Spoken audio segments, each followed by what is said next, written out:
வணக்கம். மதிமுகம் செய்திகள். இன்றைய முக்கிய நிகழ்வுகளை பார்ப்பதற்கு முன்பாக தலைப்பு செய்திகளை பார்க்கலாம். இந்திரா காந்தியின் பிறந்த நாளையொட்டி காங்கிரஸ் தலைவர்கள் மரியாதை. சோனியா காந்தி, மல்லிகார்ஜுன கார்கே, ராகுல் காந்தி உள்ளிட்டோர் இந்திரா காந்தி நினைவிடத்தில் அஞ்சலி செலுத்தி மரியாதை. தமிழக மீனவர்கள் பிரச்சினைக்கு நிரந்தர தீர்வு காண வேண்டும். ஒன்றிய அரசுக்கு துரை வைகோ வேண்டுகோள். பாஜகவுடன் அதிமுகவுக்கு மறைமுக உறவு இல்லை. பாஜக கட்சி கூட்டணிக்கு முற்றுப்புள்ளி வைத்துவிட்டதாக எடப்பாடி பழனிசாமி திட்டவட்டம். ஒரு அதிகாரிக்காக 1000 பயணிகளை அலைக்கழித்த விவகாரம். எம்பி சு வெங்கடேசன் குற்றச்சாட்டுக்கு ரயில்வே நிர்வாகம் விளக்கம். குடியரசுத் தலைவர் திரௌபதி முர்மு நாளை ஒடிசா மற்றும் ஆந்திர மாநிலங்களுக்கு சுற்றுப்பயணம். அகில இந்திய சந்தாலி எழுத்தாளர் சங்க மாநாட்டில் கலந்து கொள்ள உள்ளதாக தகவல். முன்னாள் பிரதமர் இந்திரா காந்தியின் 106வது பிறந்த நாளையொட்டி சோனியா காந்தி, ராகுல் காந்தி உள்ளிட்டோர் அவரது நினைவிடத்தில் அஞ்சலி செலுத்தினர். மறைந்த முன்னாள் பிரதமர் இந்திரா காந்தியின் 106வது பிறந்த நாளை காங்கிரஸ் தொண்டர்கள் நாடு முழுவதும் உற்சாகமாக கொண்டாடினர். பிரதமர் இந்திரா காந்தி நினைவிடத்தில் காங்கிரஸ் தலைவர் கார்கே, காங்கிரஸ் நாடாளுமன்ற குழு தலைவர் சோனியா காந்தி, ராகுல் காந்தி ஆகியோர் மலர் தூவி அஞ்சலி செலுத்தினர். சென்னை சத்தியமூர்த்தி பவனில் இந்திரா காந்தியின் திருவுருவ படத்திற்கு தமிழ்நாடு காங்கிரஸ் கமிட்டி தலைவர் KS அழகிரி மலர் தூவி மரியாதை செலுத்தினார். அதனைத் தொடர்ந்து கன்னியாகுமரி நாடாளுமன்ற உறுப்பினர் விஜய் வசந்த் இந்திரா காந்தி படத்திற்கு மலர் தூவி மரியாதை செலுத்தினார். இதனைத் தொடர்ந்து தமிழ்நாடு காங்கிரஸ் கமிட்டி இலக்கிய அணி சார்பில் அன்னை இந்திரா காந்தி பிறந்தநாள் விழா கருத்தரங்கம் நடைபெற்றது. கருத்தரங்கில் KS அழகிரி, பாஜகவை ஆதரித்து வந்தவர்கள் தற்போது காங்கிரஸ் கட்சியை ஆதரிக்க தொடங்கியுள்ளதாக தெரிவித்தார். குடியரசுத் தலைவர் திரௌபதி முர்மு 3 நாள் பயணமாக ஒடிசா, ஆந்திரம் ஆகிய மாநிலங்களுக்கு நாளை சுற்றுப்பயணம் மேற்கொள்கிறார். ஒடிசாவின் பாரிபடாவில் நடைபெறும் அகில இந்திய சந்தாலி எழுத்தாளர் சங்கத்தின் 36வது ஆண்டு மாநாடு மற்றும் இலக்கிய விழாவின் தொடக்க நிகழ்வில் நவம்பர் 20ஆம் தேதி குடியரசுத் தலைவர் கலந்து கொள்கிறார். அதைத் தொடர்ந்து பதம்பகார் ரயில் நிலையம் செல்லும் அவர் 3 ரயில்களை கொடியசைத்து தொடங்கி வைக்கிறார். புதிய ரைரங்பூர் அஞ்சல் கோட்டம் திறப்பு, ரைரங்பூர் அஞ்சல் கோட்டத்தின் நினைவு அட்டை வெளியிடுதல் ஆகிய நிகழ்வுகளிலும் அவர் பங்கேற்கிறார். தொடர்ந்து பதம்பகார் ரயில் நிலையத்தை மறுசீரமைப்பதற்கான திட்டப்பணிக்கும் அவர் அடிக்கல் நாட்டுகிறார். பின்னர் அவர் பதம்பகாரில் இருந்து ரைரங்பூருக்கு பதம்பகார் ஷாலிமார் எக்ஸ்பிரஸ் ரயிலில் பயணம் செய்கிறார். அன்று மாலை புர்லாவில் உள்ள வீர சுரேந்திர சாய் தொழில்நுட்ப பல்கலைக்கழகத்தின் 15வது ஆண்டு பட்டமளிப்பு விழாவில் குடியரசுத் தலைவர் பங்கேற்கிறார். பின்னர் ஆந்திர பிரதேச மாநிலம் புட்டபர்த்தி செல்லும் குடியரசுத் தலைவர் அங்கு ஸ்ரீ சத்ய சாய் உயர்கல்வி நிறுவனத்தின் 42வது பட்டமளிப்பு விழாவில் பங்கேற்கிறார். தமிழக மீனவர்கள் பிரச்சினைக்கு நிரந்தர தீர்வு காண வேண்டும் என ஒன்றிய அரசுக்கு மதிமுக தலைமை கழக செயலாளர் துரை வைகோ வேண்டுகோள் விடுத்துள்ளார். இது தொடர்பாக அவர் வெளியிட்டுள்ள அறிக்கையில், இலங்கை கடற்படையினரால் தமிழக மீனவர்கள் தொடர்ந்து தாக்கப்படுவதும் கொல்லப்படுவதும், அவர்களுடைய படகுகள், மீன்பிடி வலைகள், திசை காட்டும் கருவிகள் உள்ளிட்ட உடைமைகள் பறிக்கப்படுவதும் வாடிக்கையாக உள்ளதாக துரை வைகோ வேதனை தெரிவித்துள்ளார். இலங்கை கடற்படையினர் மட்டுமல்லாது கடற்கொள்ளையர்கள் என்ற பெயரில் குண்டர்களாலும் தமிழக மீனவர்கள் தாக்குதலுக்கு உள்ளாகி வருவதாக தெரிவித்துள்ள அவர், கடந்த 40 வருடங்களில் 1000த்திற்கும் மேற்பட்ட மீனவர்கள் கொல்லப்பட்டு இருப்பதாகவும், தமிழக மீனவர்களின் பல 100 கோடி ரூபாய் மதிப்பிலான படகுகள் இலங்கை கடற்படையினரால் கைப்பற்றப்பட்டும் அழிக்கப்பட்டும் இருப்பதாகவும் தெரிவித்துள்ளார். பல்வேறு சூழல்களை கடந்து மீன் பிடிப்பதற்காக கடலுக்கு செல்லும் போது இலங்கை கடற்படையினரின் அட்டூழியத்தால் தமிழக மீனவர்கள் தங்கள் வாழ்வாதாரங்களை முற்றிலும் இழந்து தவிக்கும் நிலைக்கு தள்ளப்பட்டு இருப்பதாக துரை வைகோ வேதனை தெரிவித்துள்ளார். இந்திய அரசு இதுவரை 32,000 கோடி ரூபாய் இலங்கைக்கு கடனுதவி வழங்கியிருக்கும் நிலையில் இலங்கை கடற்படை எந்தவித மனிதாபிமானமும் இன்றி தொடர்ந்து தமிழக மீனவர்களை தாக்குவதை ஒன்றிய அரசு உடனடியாக தலையிட்டு நிரந்தர தீர்வு காண வேண்டும் என வலியுறுத்தியுள்ளார். பேச்சுவார்த்தை பலன் அளிக்கவில்லை என்றால் இந்திய கடற்பகுதியில் எல்லை தாண்டி வரும் இலங்கை கடற்படையினரையும் கடற்கொள்ளையர்களையும் இந்திய அரசு பாரபட்சமின்றி சுட்டு வீழ்த்த வேண்டும் என தெரிவித்துள்ள துரை வைகோ, தமிழக மீனவர்கள் தாக்குதலுக்கும் கைது நடவடிக்கைகளுக்கும் உள்ளாவது இதுவே கடைசி முறையாக இருக்க வேண்டும் என எச்சரித்துள்ளார். தமிழர்களின் மீன்பிடி உரிமையை நிலைநாட்டவும், கச்சத்தீவை மீட்கவும் ஒன்றிய அரசு இப்பிரச்சனையில் தலையிட்டு உறுதியான நடவடிக்கை எடுக்க வேண்டும் என துரை வைகோ தமது அறிக்கையில் கேட்டுக் கொண்டுள்ளார். அனைவருக்குமான கட்சிதான் அதிமுக என அக்கட்சியின் பொதுச் செயலாளர் எடப்பாடி பழனிசாமி தெரிவித்துள்ளார். தருமபுரியில் கழக நிர்வாகி இல்ல திருமண விழா மற்றும் 100 ஜோடிகளுக்கு இலவச திருமணத்தை எடப்பாடி பழனிசாமி நடத்தி வைத்தார். திருமண விழாவில் பேசிய அவர் மகளிர் உரிமை தொகை பயனாளிகளுக்கு சேரவில்லை என குற்றம் சாட்டினார். ஒரு அதிகாரி பயணிக்க தனி ரயில் ஏற்பாடு செய்து 1000 பயணிகளை அலைக்கழித்தது குறித்து MP சு வெங்கடேசன் குற்றம் சாட்டியிருந்த நிலையில் ரயில்வே நிர்வாகம் விளக்கம் அளித்துள்ளது. தெற்கு ரயில்வே நிர்வாகத்தின் செயல்பாடு தொடர்பாக மதுரை MP சு வெங்கடேசன் தனது எக்ஸ் தள பக்கத்தில் பதிவிட்ட ஒரு செய்தி பெரும் சர்ச்சையை ஏற்படுத்தியது. அந்த பகுதியில் ரயில்வே துறையின் ஓர் அதிகாரி பயணிக்க தனி ரயில் ஏற்பாடு செய்யப்பட்டதாகவும் அந்த அதிகாரியின் வசதிக்காக தெற்கு ரயில்வே நிர்வாகம் 1000 பயணிகளை மாற்று நடைமேடைக்கு அலைக்கழித்துள்ளதாகவும் குற்றம் சாட்டியிருந்தார். இந்த குற்றச்சாட்டு தொடர்பாக விளக்கம் அளித்துள்ள தெற்கு ரயில்வே நிர்வாகம் 9 நடைமேடைகள் கொண்ட எழும்பூர் ரயில் நிலையத்தில் முதல் 3 நடைமேடைகள் குறைந்த நீளம் கொண்டவை என்பதால் அதிக நீளம் கொண்ட 4வது நடைமேடையை பீக் அவர் நேரங்களில் நீண்ட தூர விரைவு ரயில்களை கையாள்வதற்கு பயன்படுத்தி வருவதாக தெரிவிக்கப்பட்டுள்ளது. இதற்கு முன்பும் பல நாட்கள் 5வது நடைமேடையில் இருந்து பாண்டியன் விரைவு ரயில் இயக்கப்பட்டுள்ளதாக தெரிவித்துள்ள ரயில்வே நிர்வாகம் அன்றைய தினமும் முழுக்க நிர்வாக ரீதியான காரணங்களுக்காகவே பாண்டியன் விரைவு ரயில் மாற்றி நிறுத்தப்பட்டதாக தெரிவித்துள்ளது. தமிழக சட்டசபையில் இருந்து அதிமுக வெளிநடப்பு செய்துள்ளதற்கு மதிமுக தலைமை கழக செயலாளர் துரை வைகோ கண்டனம் தெரிவித்துள்ளார். பெரம்பலூரில் செய்தியாளர்களை சந்தித்த துரை வைகோ தமிழக அரசின் முக்கிய தீர்மான மசோதாக்களுக்கு அதிமுக ஆதரவு தெரிவிக்காமல் பாஜகவுக்கு மறைமுக ஆதரவாக தமிழக சட்டசபையில் இருந்து வெளிநடப்பு செய்துள்ளது கண்டிக்கத்தக்கது என தெரிவித்துள்ளார். இலங்கை நம்முடைய இந்திய ஒன்றிய அரசு இவங்க தொடர்ந்து பேச்சுவார்த்தை பண்ணுறோம், நாங்கள் எச்சரிக்கிறோம், அதெல்லாம் சொல்கிறாங்க தவிர எந்த ஒரு இதுக்கு முடிவே கிடையாது. இதுக்கு என்னென்னா நான் ஒன்றே ஒன்று சொல்கிறேன், நான் நமக்குன்னு ஒரு எல்லை இருக்குது, எல்லையை கடந்து உள்ளே வரான் இலங்கை கடற்படை உள்ளே வரான், இலங்கை குண்டர்கள் அதாவது கடல் கொள்ளையர்கள் சொல்லி உள்ளே வரான். இதுக்கு என்னென்னா அவங்க மீனவர்கள் பொறுத்த வரைக்கும் அவங்களுக்கு எந்த வாழ்வாதாரம் கிடையாது, மீன்பிடி ஒன்று தான். பேசாமல் மீன்பிடி அதிக தடையை கொடுத்துடலாமே, அரசு மீன்பிடிக்கே போகக்கூடாதுன்னு சொல்லி தடை உத்தரவு போட்டுடலாமே. நம்ம அரசு பொறுத்த வரைக்கும் ஒன்றிய அரசு பொறுத்த வரைக்கும் இதுக்கு ஒரு நிரந்தர தீர்வு காணும் வகையில், அதாவது என்னென்னா அடுத்து இலங்கை கடற்படையோ இல்லை இலங்கை இந்த கடற்கொள்ளையர் சொல்லி உள்ளே வந்தாங்கன்னா அவர்களை சுட்டு வீழ்த்த வேண்டும். சுட்டு வீழ்த்தினால்தான் இது ஒரு முன்னுதாரணமாக இனி இலங்கை நம்மளுடைய இந்திய கடல் எல்லைக்குள்ளே நம்மளுடைய தமிழக மீனவர்களை அவங்க ஏதாவது இந்த மாதிரி கைது செய்கிறதோ இல்லாட்டி இது பண்ணுறதோ பண்ணாங்கன்னா நம்ம உயிருக்கு ஆபத்து என்ற பயம் இலங்கை கடற்படைக்கோ நம்முடைய இந்த இலங்கை இந்த கடற்கொள்ளையர்களுக்கும் அந்த பயம் இருந்தால் தான் இதுக்கு ஒரு முற்றுப்புள்ளி கொண்டு வர முடியும். ஒன்றிய அரசு இதை மிக விரைவில் காலம் தாழ்த்தாமல் ஒரு நிரந்தர ஒரு முடிவை இதுக்கு ஒரு சொல்யூஷன் அவங்க கண்டிப்பாக அவங்க கொடுக்கணும். எந்த ஒரு இடைத்தரகர் தலையீடும் இல்லாமல் கடன் பெறும் பயனாளிகளுக்கு அவரது வங்கிக் கணக்கில் பணம் நேரடியாக செலுத்தப்பட்டு வருவதாக ஒன்றிய அமைச்சர் நிர்மலா சீதாராமன் பெருமிதம் தெரிவித்துள்ளார். ராமநாதபுரம் மாவட்டம் ராமேஸ்வரத்தில் சாலையோர வியாபாரிகளுக்கு தனியார் வங்கிகள் மூலம் கடன் வழங்கும் நிகழ்ச்சி நடைபெற்றது. இதனை ஒன்றிய நிதி அமைச்சர் நிர்மலா சீதாராமன் குத்துவிளக்கு ஏற்றி துவக்கி வைத்தார். நிகழ்ச்சியில் பேசிய நிர்மலா சீதாராமன் கஷ்டப்படும் சிறு வியாபாரிகளுக்கு 100 ரூபாய் கடன் வழங்கினால் இடைத்தரகர்களுக்கு சென்றது போக கடன் பெறுவோர் கையில் 10 ரூபாய் தான் கிடைப்பதாக முன்னாள் பிரதமர் ராஜீவ்காந்தி பேசியதை சுட்டிக்காட்டினார். இவ்வாறான சிக்கல்கள் தொடர்ந்து நீடிக்க கூடாது என்பதால் தான் பிரதமர் நரேந்திர மோடி அரசு கடன் வழங்குதலை டிஜிட்டல் மயமாக்கி இருப்பதாக கூறினார்.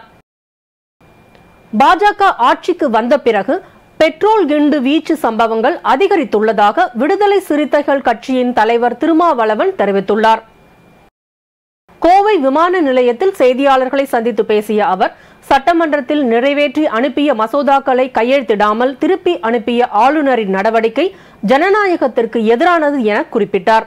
பல்கலைக்கழக மசோதாக்களுக்கு ஒப்புதல் அளிப்பதிலே ஆளுநருக்கு என்ன சிக்கல், அது என்ன அவர் பிழை கண்டார், என்ன திருத்தம் செய்ய விரும்புகிறார், என்ன விளக்கம் கேட்க விரும்புகிறார் என்பதை அவர் வெளிப்படையாக பொதுமக்களுக்கு அறிவிக்கட்டும். அவர் இந்த மசோதாக்களில் அவர் குறிப்பு எழுதுவது இருக்கட்டும், முதல்வருக்கு அவர் குறிப்பு எழுதுவது இருக்கட்டும், அவர் வெளிப்படையாக இன்றைக்கு இது ஒரு பொதுவெளியில் விவாதிக்கக்கூடிய ஒன்றாக மாறியிருக்கிற நிலையில் ராஜ்பவன் ஏன் இதற்கு விளக்கம் கொடுக்கக்கூடாது? என்ன காரணங்களுக்காக இந்த 10 மசோதாக்களையும் பல்கலைக்கழக மசோதாக்களை நான் ஒப்புதல் அளிக்காமல் திருப்பி அனுப்பினேன் என்ற விளக்கத்தை அவர் தரட்டும். இதில் எந்த அரசியல் காழ்ப்புணர்ச்சியும் இல்லை. ஆளுநருடைய போக்குதான் அரசியல் காழ்ப்புணர்ச்சி கொண்டதாக இருக்கிறது. ஆளுநருடைய நடவடிக்கை என்பதுதான் சமூக நீதி அரசியலுக்கு எதிரானதாக இருக்கிறது. ஆகவே விடுதலை சிறுத்தைகள் கட்சி ஆளுநரை திரும்பப் பெற வேண்டும் என்று வலியுறுத்துகிறது. நடிகை த்ரிஷா குறித்து மன்சூர் அலிகான் சர்ச்சை பேச்சுக்கு தென்னிந்திய நடிகர் சங்கம் கண்டனம் தெரிவித்துள்ளது. நடிகை த்ரிஷாவை குறித்து நடிகர் மன்சூர் அலிகான் கூறிய கருத்து பெரும் சர்ச்சையை ஏற்படுத்தியது. இந்த கருத்துக்கு நடிகை த்ரிஷா கடும் கண்டனம் தெரிவித்திருந்தார். அதேபோல் லியோ திரைப்படத்தின் இயக்குனர் லோகேஷ் கனகராஜ், இயக்குனர் கார்த்திக் சுப்புராஜ், குஷ்பு உள்ளிட்ட திரை பிரபலங்கள் பலரும் மன்சூர் அலிகானின் பேச்சுக்கு கண்டனம் தெரிவித்து வருகின்றனர். இதனை அடுத்து நடிகர் மன்சூர் அலிகான் இந்த விவகாரம் தொடர்பாக விளக்கம் அளித்தார். அதில் தான் கூறிய கருத்தை தவறாக சித்தரித்து சிலர் வெளியிட்டு வருவதாக விளக்கம் அளித்துள்ளார். இந்த நிலையில் மன்சூர் அலிகான் சர்ச்சை பேச்சுக்கு தென்னிந்திய நடிகர் சங்கம் கண்டனம் தெரிவித்துள்ளது. பல்வேறு மாவட்டங்களில் நடைபெற்ற தகவல்களை களத்தில் மதிமுகம் பகுதியில் பார்க்கலாம்.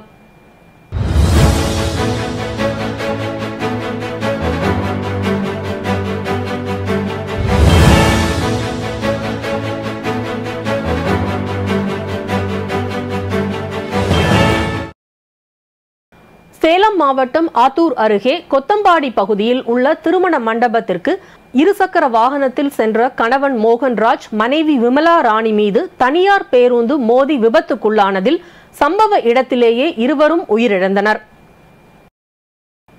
ராணிப்பேட்டை மாவட்டம் நல்லாக் பஞ்சாயத்துக்கு உட்பட்ட புளியங்கண்ணு கிராமத்தில் மிகவும் பழமை வாய்ந்த அருள்மிகு ஸ்ரீ வரசக்தி விநாயகர் ஆலயத்தில் ஜூர்ணோத்தாரண அஷ்டபந்தன சமர்ப்பண மகா கும்பாபிஷேக விழா வெகு விமர்சையாக நடைபெற்றது. பூஜை செய்யப்பட்ட கலச நீரை தலையில் சுமந்து கொண்டு முதலாவதாக விமான ராஜகோபுரம் கோவிலுக்கு கும்பாபிஷேகம் செய்து அடுத்ததாக கொடிமரம், மூலவர், விமானம், நவகிரகங்கள், முருகன் சன்னதி உள்ளிட்ட பரிவார தெய்வங்களுக்கு மகா கும்பாபிஷேகமானது நடைபெற்று மங்கள தீப ஆராதனை காண்பிக்கப்பட்டது. திருப்பத்தூர் மாவட்டம் நாற்றம்பள்ளி அடுத்த லட்சுமிபுரம் அருகே தேசிய நெடுஞ்சாலையில் ஓரம் நின்றிருந்த கார் மீது மற்றொரு கார் மோதிய விபத்தில் 6 பேர் காயமடைந்தனர். 6 பேரும் நாற்றம்பள்ளி அரசு மருத்துவமனையில் அனுமதிக்கப்பட்டுள்ள நிலையில் இதுகுறித்து நாற்றம்பள்ளி காவல்துறையினர் வழக்கு பதிவு செய்து விசாரணை மேற்கொண்டு வருகின்றனர். மயிலாடுதுறையில் உள்ள அரசு உதவி பெறும் தேசிய தொடக்க பள்ளியில் குழந்தைகள் தின விழா கொண்டாடப்பட்டது. நவம்பர் 14ஆம் தேதி மழையின் காரணமாக மயிலாடுதுறை மாவட்டத்தில் பள்ளிகளுக்கு விடுமுறை அளிக்கப்பட்டதால் இவ்விழா தற்போது கொண்டாடப்பட்டது. பள்ளி செயலர் சந்திரசேகரன், கல்வி ஆலோசகர் பத்மநாபன் ஆகியோர் தலைமையில் நடைபெற்ற விழாவில் ஏராளமான குழந்தைகள் கலந்து கொண்டு நேரு வேடம் அணிந்து அசத்தினர். வேலூர் மாவட்டம் குடியாத்தம் அருகே மின்சாரம் தாக்கி 2 பேர் உயிரிழந்த சம்பவம் பெரும் சோகத்தை ஏற்படுத்தியுள்ளது. மின்சாரம் தாக்கியதில் சந்திரசேகரனின் உறவினர் முகிலன், கிஷோர் மற்றும் பிரியா என்ற 3 பேரும் படுகாயம் அடைந்தனர். இதில் முகிலன் மற்றும் கிஷோர் உயிரிழந்த நிலையில் படுகாயம் அடைந்த பிரியா என்ற பெண் மருத்துவமனையில் சிகிச்சை பெற்று வருகிறார். மயிலாடுதுறையில் நடைபெற்ற கூட்டுறவு வார விழாவில் 6850 உறுப்பினர்களுக்கு 51.31 கோடி நலத்திட்ட உதவிகளை அமைச்சர் மெய்யநாதன் வழங்கினார்.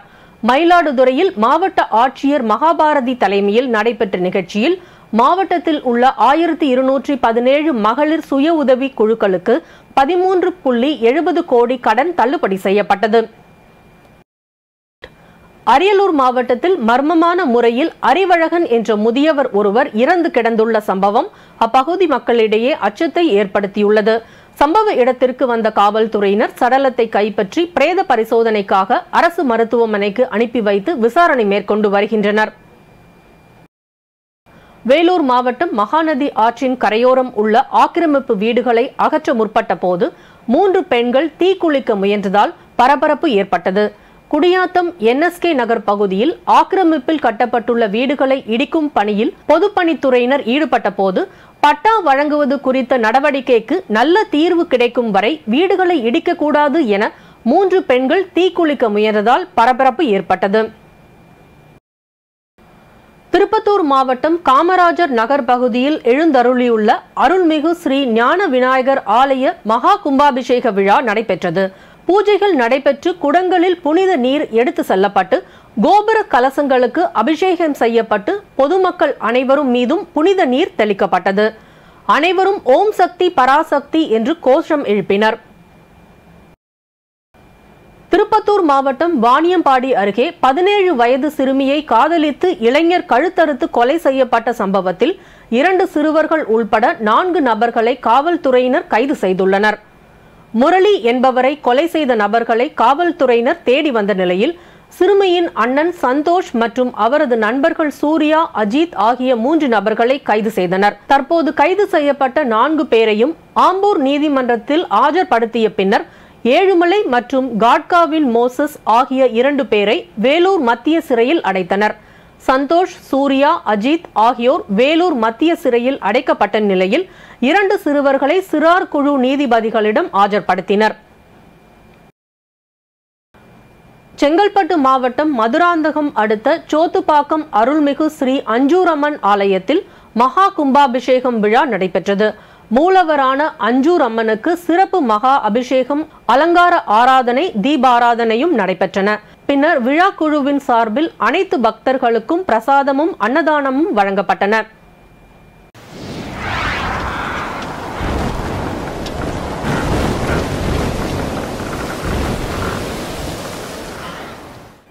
தமிழ்நாட்டில் 6 மாவட்டங்களில் பலத்த மழை பெய்ய வாய்ப்புள்ளதாக சென்னை வானிலை ஆய்வு மையம் தெரிவித்துள்ளது. தென்மேற்கு வங்கக்கடல் மற்றும் இலங்கை பகுதிகளில் வளிமண்டல கீழடுக்கு சுழற்சி நிலவுகிறது.